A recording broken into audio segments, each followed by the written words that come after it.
बेटा, क्या तुम जानती हो 15 अगस्त आने वाला है? हाँ पिताजी, मुझे पता है 15 अगस्त आने वाला है। 15 अगस्त क्यों मनाया जाता है? पिताजी, इस दिन हमारे देश को आज़ादी मिली थी, इसलिए 15 अगस्त मनाया जाता है। छुटकी, क्या तुम बता सकती हो इंडिया को डाइवर्सिटी वाला देश या विविधता वाला देश क्यों कहा जाता है? हाँ पिताजी, इंडिया में बहुत अलग अलग तरह के फेस्टिवल, फूड्स, कल्चर इत्यादि हैं। इस वजह से इसे डाइवर्सिटी वाला देश कहा जाता है। जैसे पिताजी, भारत में अलग अलग धर्म के लोग रहते हैं। कोई मुस्लिम है, कोई सिख, कोई ईसाई, कोई क्रिश्चियन, कोई पंजाबी, कोई हिंदू, कोई पारसी। और पिताजी, बस धर्म ही नहीं, अलग अलग तरह के त्योहार भी मनाए जाते हैं, जैसे कि रक्षाबंधन, दुर्गा पूजा, ईद, दिवाली, गणेश महोत्सव, kite flying, Pongal, Christmas, Janmashtami इत्यादि। इसके साथ साथ भारत में बहुत अलग अलग तरह के पकवान भी बनाए जाते हैं, जैसे कि साउथ में इडली डोसा, नॉर्थ में छोले भटूरे, राजस्थान जाएंगे तो कड़ी पकौड़े। अलग अलग जगह की अलग अलग वैरायटी के फूड्स मिलते हैं। मुझे तो मुंबई का बड़ा पाव और पाव भाजी बहुत पसंद है।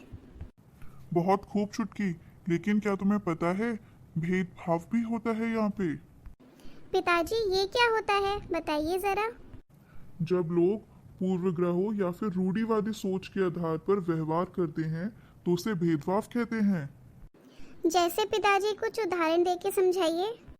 छुटकी, जैसे कि भारत में तुमने देखा होगा बहुत लोग कास्ट के बेसिस पे भेदभाव करते हैं। कोई ऊंच जात का कहलाता है, कोई नीच जात का कहलाता है। हाँ पिताजी, मेरे क्लास में कुछ बच्चे हैं जो कि बहुत रिच फैमिली से हैं। वो पियोन के साथ बिल्कुल भी अच्छा बिहेव नहीं करते। हाँ छुटकी, ये भेदभाव ही कहलाता है। लेकिन क्या तुम बता सकती हो ये भेदभाव कैसे दूर किया जा सकता है? पिताजी, इसका सबसे बड़ा सोल्यूशन है एजुकेशन। अगर लोग पढ़े लिखे होंगे तो वो लोग हर बात के अंतर को समझेंगे और किसी के साथ भेदभाव नहीं करेंगे। इसके साथ ही दूसरे लोगों के साथ अच्छा व्यवहार और अपनी सोच बदलने से हम भेदभाव को कम कर सकते हैं। शाबाश छुटकी, अब ये बताओ विविधता हमारे जीवन को किस प्रकार समृद्ध करती है? अपने जीवन के किसी एक उदाहरण के माध्यम से स्पष्ट करो। पिताजी, विविधता के कारण ही हम अलग अलग तरह के फेस्टिवल सेलिब्रेट करते हैं। अगर हम हिंदू हैं, लेकिन हिंदू होके भी हम क्रिसमस भी सेलिब्रेट करते हैं, हम पोंगल भी सेलिब्रेट करते हैं। ऐसा नहीं है कि हम एक ही प्रकार का खाना खाते हैं। हम अपना भोजन भी अलग अलग प्रकार का खाते हैं, जैसे कि हम इडली डोसा, छोले भटूरे, ढोकला। हम अलग अलग स्टेट के अलग अलग वैरायटी का खाना खाते हैं। क्यों? क्योंकि हम डाइवर्सिटी रिच देश में रहते हैं। इसके साथ ही पिताजी, हम लोगों का पहनावा भी एक जैसा नहीं है। हम लोग किसी की तरह भी पहनावा पहन सकते हैं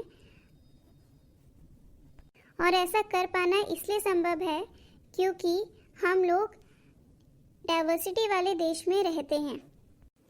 ये हमें यह समझने में मदद करता है कि एक चीज़ कितने अलग अलग तरीक़ों में की जा सकती है। जैसे खाना कितने अलग अलग तरीक़ों में बनाया जा सकता है, अलग अलग तरह का पहनावा, अलग अलग तरह के फेस्टिवल्स। ये हमें एक अच्छा इंसान बनाती है, जिससे हम लोगों की रिस्पेक्ट करते हैं, उनके अलग अलग त्योहारों को अपनाते हैं, उनके रिलीजियस बिलीव्स पे अपनाते हैं, उनके व्यू पॉइंट को सोचते हैं, उनके टेस्ट को समझते हैं, उनके कल्चर को समझते हैं। पिताजी, हम हिंदू होकर भी बैसाखी का त्यौहार, लोहड़ी, ये सब मनाते हैं। हम लोग मूंगफली भी खाते हैं और अपना फेस्टिवल आने पर दूसरों के साथ मिठाइयाँ भी बांटते हैं। पिताजी, मेरी एक फ्रेंड सिख है। उसके घर पे जब भी फेस्टिवल होता है, हम लोग उनके जैसे कपड़े पहन के वह त्यौहार मनाने के लिए जाते हैं और अलग अलग तरह के पकवान खाते हैं। हमें ऐसा करके बहुत अच्छा लगता है। और जब हमारे यहाँ कोई फेस्टिवल होता है, हम भी उसे बुलाते हैं। शाबाश चुटकी, तुम्हें बहुत अच्छा काम करती हो। तुम एक अच्छे इंसान हो, तुम्हें अपने देश की और देश के लोगों की रिस्पेक्ट करनी आती है। आप लोग भी अपने देश की रिस्पेक्ट कीजिएगा। जय हिंद।